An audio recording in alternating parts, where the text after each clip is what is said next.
Tuliya ka? Pati pizza ko, pinatusin mo!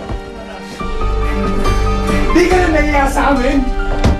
Sinaptap ka pa naman namin, hayop ka? Ito. Ito ba naman mo ako? Gagaling mo. Mahal ko si Mikmik. Mahal? Ulul! Paano yung girlfriend mo sa Maynila? Si Iris. Di ba mahal mo din yun? O nagustuhan mo na lang dahil may gusto sa'yo. Harang si Mikmik, di ba? Easy target. Kaya yun, pinatos mo. Miko, hindi totoo yun. Akala ko parang hindi na kita kailangan sabihan.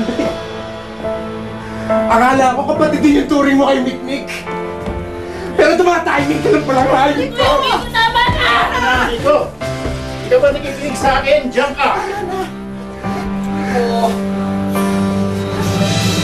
Ande, alis ka na. Umalis ka na, Ande. Umalis ka na! Umalis ka na!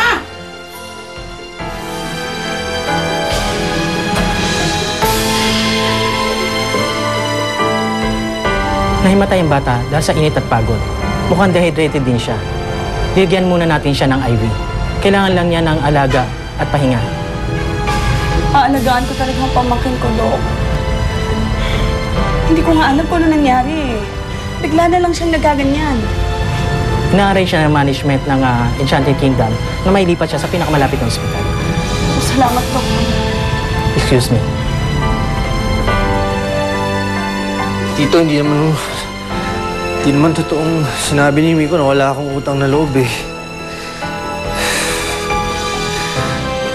Ande, hindi itong tamang panahon na ipilit mo na magkaayos kayo. Pero Tito...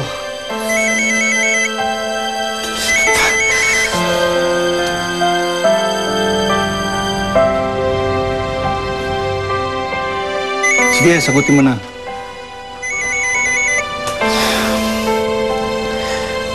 Hello, Di. Andre, finally, buti naman sumagot ka. Asa na ba kayo? Si Roseanne, nandito sa ospital. May nangyari. Sige, susunod ako. Sige, bilisan niyo.